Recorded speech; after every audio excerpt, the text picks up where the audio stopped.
There are countless different types of maps to tell us many different stories about our world, and today we will take a look at 11 special ones. A little spoiler alert, there are interesting connections between some of them. Let's get right into it. To start off, let's see where in the world people are generally the happiest.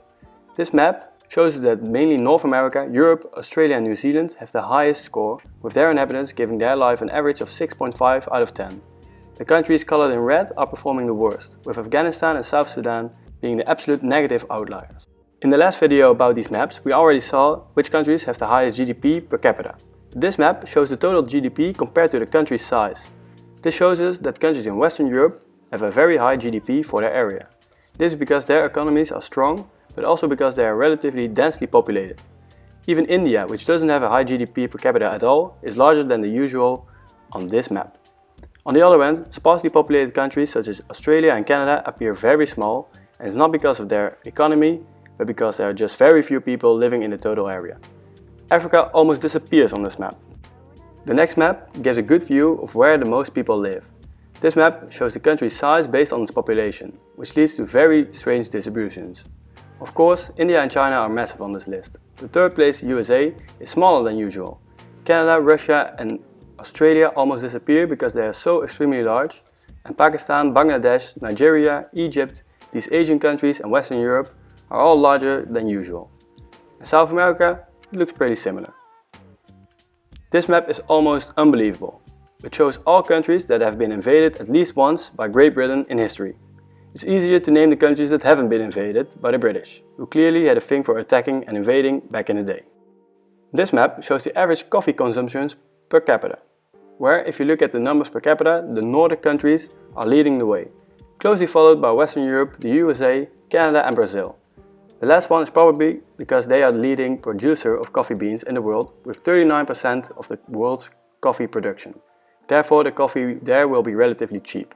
The countries colored in red on this map are the ones that have hosted at least one Formula 1 Grand Prix, a prestigious event that costs a lot of money to host. That's why it's mainly the richer and larger countries that had the honor to do this. Just like the next event. These countries have hosted the Olympics at least once.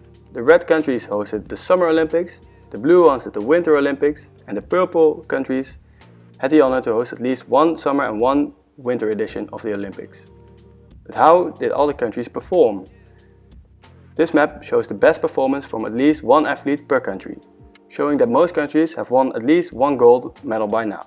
The richest countries in the world have won at both the Summer and Winter Olympic Games, but a lot of African countries haven't won a gold medal or even any medal in the Olympics.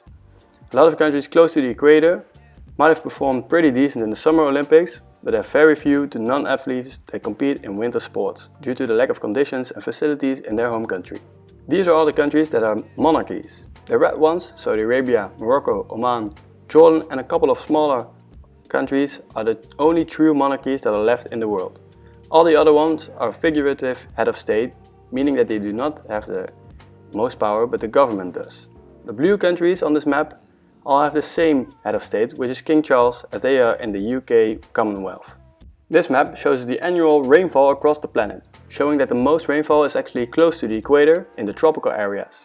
The grey and white colors show the driest places, which are easily recognized as the Sahara, Kalahari, Arabian and Gobi deserts. And this map shows us where the sun is shining the most hours annually. Again, the Sahara Desert is easily recognized.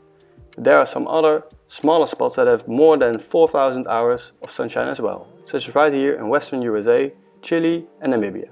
All of these maps tell us many different stories, and if you can't get enough of them, here are 40 more of them.